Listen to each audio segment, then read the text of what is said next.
welcome back to my YouTube channel.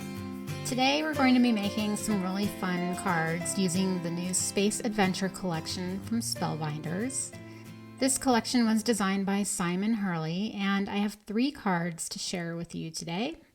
They were a lot of fun to make, and I am going to be showing all 3 cards, so it's a little bit of a longer video today. So we're going to start with this card first, and isn't this so fun?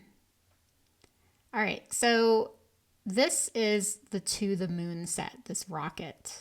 And I've already assembled the rocket, it's really easy. Now I have 3 panels and a yellow card base. And I'm gonna be pulling in a collection from last year for at least a couple of these cards. And it is the Tunnelscapes collection. This is the Rainbow Slice Tunnels set from that collection. And if you remember last year, I'm still in love with this collection, but it was one of my favorite collections from 2024. Now I am taking the largest of these dies and lining it up underneath the rocket. This is going to create the exhaust from my rocket.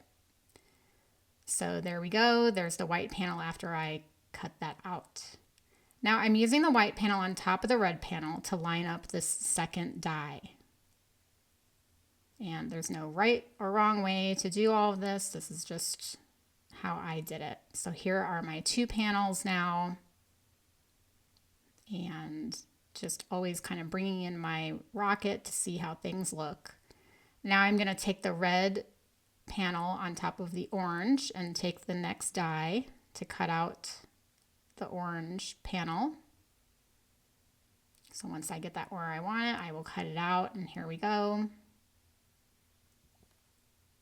This Rainbow Slice Tunnel set is so diverse. It can be used for so many things, and I'm going to be using it again soon. I have an idea for another card already. All right, so I decided to add another color in here. So I have a darker yellow panel, and I took the smallest die, and I'm going to cut that as well. All right, so now that I have cut that, I'm going to see what I have here.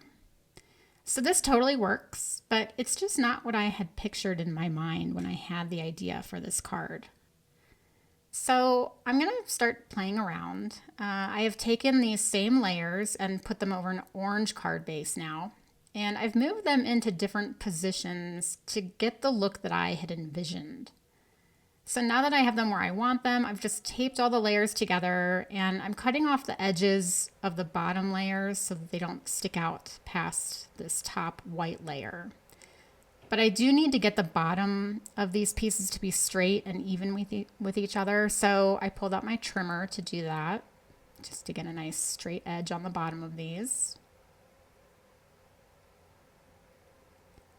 And so here is what we have, and I'm going to pull in some tape just to tape everything in place, because you know these panels are now not the same size and they're not situated evenly on the card base. So I just kind of created a hinge with some tape so my yellow base would be where I wanted it. And before I add the orange panel, I had these leftover pieces of red, and I'm just playing around with them to see how I can add these into the mix. So again, just playing around, and once I have it where I want it, then I will. There I was just making sure I had a nice straight edge at the bottom. And I created another hinge with some tape just to keep it in place while I glue it. Now I'm adding another scrap to the other side. Now obviously I'm going through a lot more work than I had initially anticipated for this card, but I wanted to get the look that I wanted. Now before I start gluing these subsequent layers, I'm just going to add in some scraps to make all of these layers level. You can see the red scraps that I added to the orange panel over on the left, this panel right here. If you've seen one of my recent videos, I like things to be level when I glue them. That way you don't have top layers that you're gluing onto bottom layers where they're just not you know, if it's not level, it's not adhering properly. It's not going to adhere to something that's 2 pieces of cardstock lower, if that makes sense. All right, I've added my top white layer, and now I'm getting the rocket ready for launch. I'm just adding a bit of ink blending to this little window piece. This is my mini media mat from Waffle Flower and the shader brush 2 Plus, also from Waffle Flower. This is one of my favorite brushes for adding details to small die cuts. Now I'm taking a piece of just plain tape to the back of this little window and popping in the little white highlight. And so there we go. Now I wanted to add my own little detail to this window, so I cut a portion of the rocket out of this darker gray cardstock to get this window. It just pops out of the rocket when you cut it. And I found a small circle in my die, a small circle die in my stash to turn this circle into a ring. So let's see what we have. And this is now going to go around my window. Don't be afraid to customize your dies and make them your own. I love doing that. All right, so now that my rocket's ready, I am just using liquid glue to adhere it.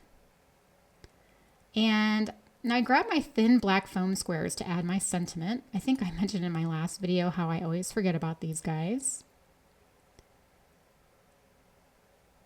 So I'm going to use my T-square ruler to make sure that my sentiment is on here nice and straight. And I'll show you the stamp set later in this video for where that came from. Now these stars are from the same die set, and I added those yellow stars at the top. Now I'm taking my crystal glaze and I'm going to add this to the window. I always like to test this out on a scratch piece of paper first to make sure it's flowing properly. And then I'll just go around the circle and fill it in. And it will just kind of give it more the look of a window. So here you can kind of see the shine, and it's kind of a dimensional shine. So here is the finished card, and it's just exactly what I had envisioned in my mind. So it was definitely worth the extra work to me.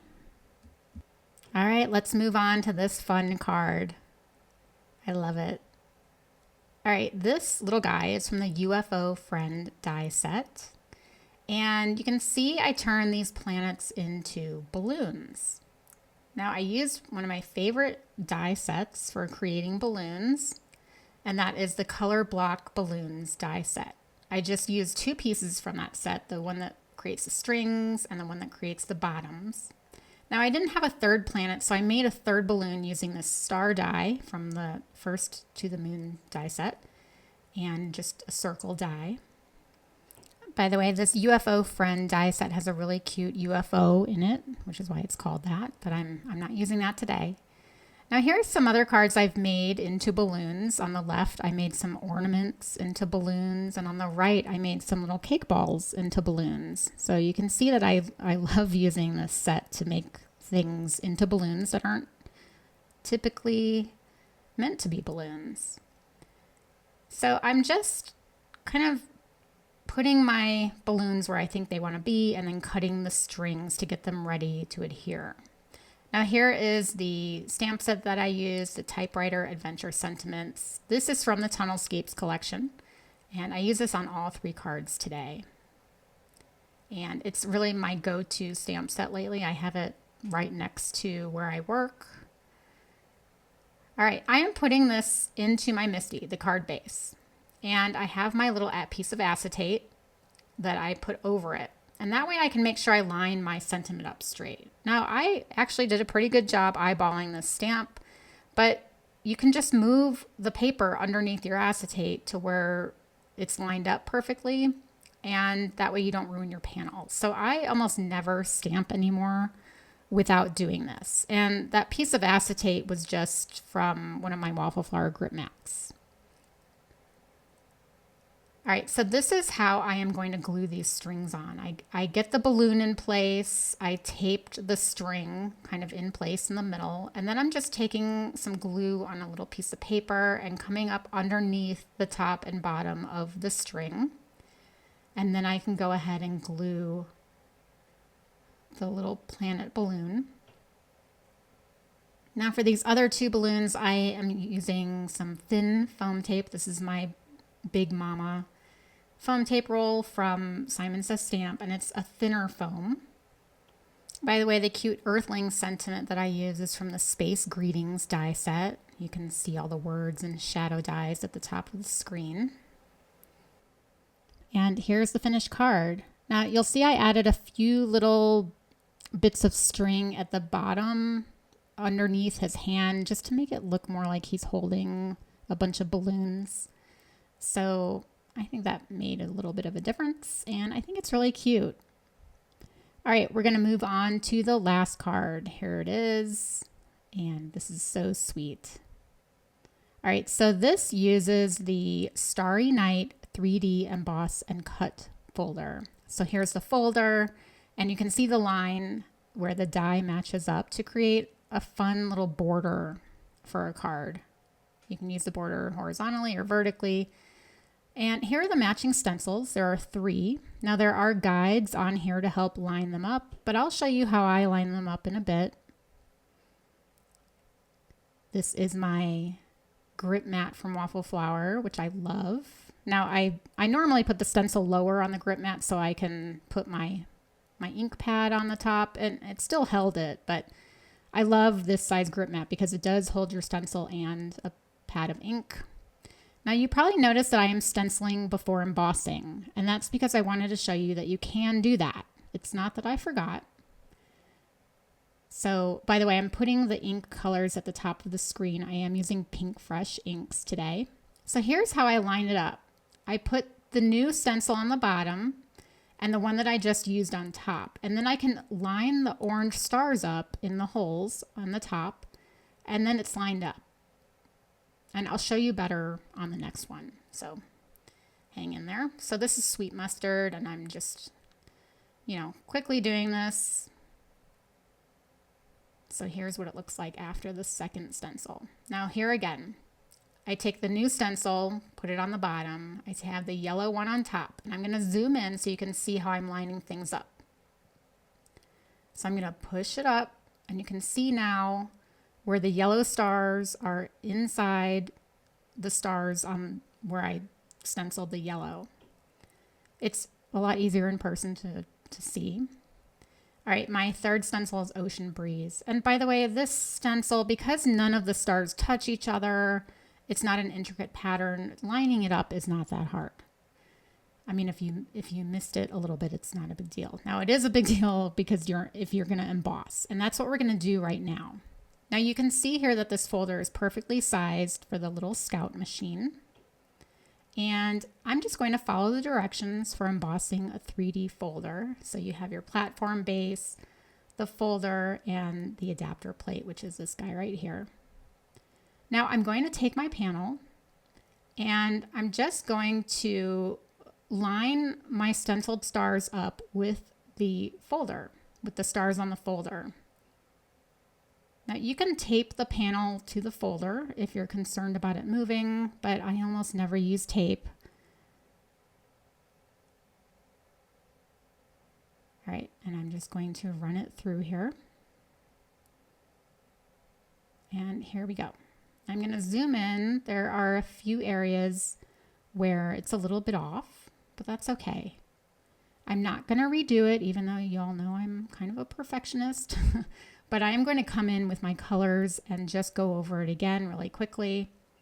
And this just shows you how you would do this the opposite way. So if you had embossed it first, you just come in with your stencil and do what I'm doing now. So here I am just kind of touching things up a little bit. And here's what we have after I quickly stenciled all 3 colors again.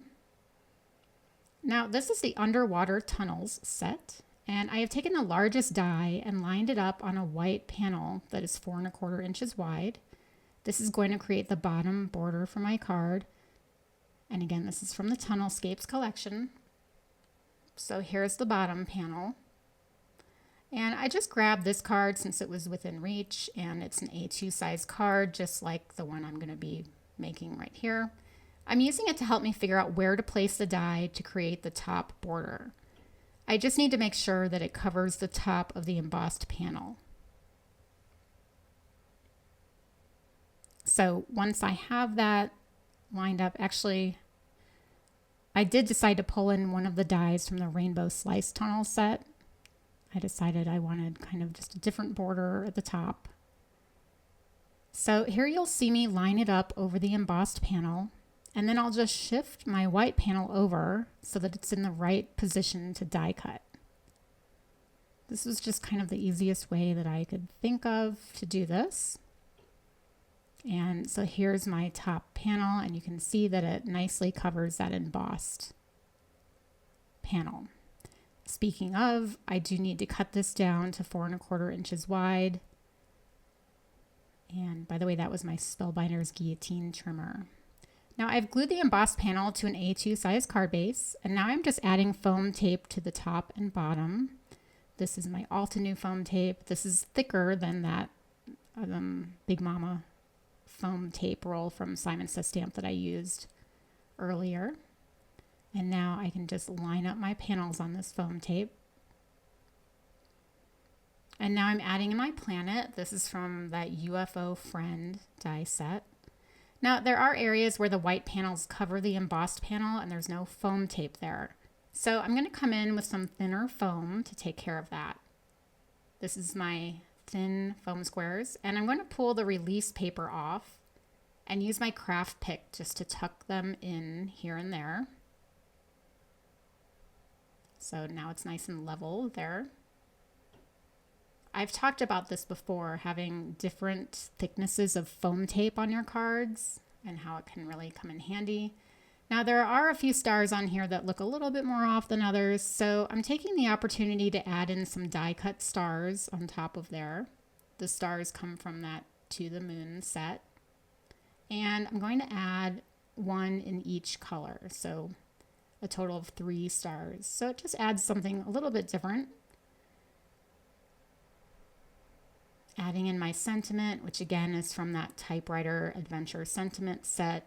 And again, using my T-square ruler, which is just a really invaluable tool. All right, now I'm coming in with my Midas Touch Aqua Shimmer pen, and I'm just going to add some color to the orange and yellow die cut star with it. I thought it kind of went along with my sentiment. Now I'm using Wink of Stella for the blue star. It's more of a silvery clear glitter. And coming in back in with my Midas Touch just to get the rings on this planet, just to add a little something something. And here we go. So hopefully you can see a little bit of that shimmer on screen. And this card is done, and I think it's so sweet. It's, you know, the first 2 were kind of cutesy, and this one I think is just kind of sweet. And I really loved making all of these. I love finding old die sets to combine with new die sets. And that's it. I hope you enjoyed these cards. I hope you enjoyed the video. If you did, please give me a thumbs up and don't forget to subscribe. As always, I appreciate having you here, and I will see you next time. Take care. Bye-bye.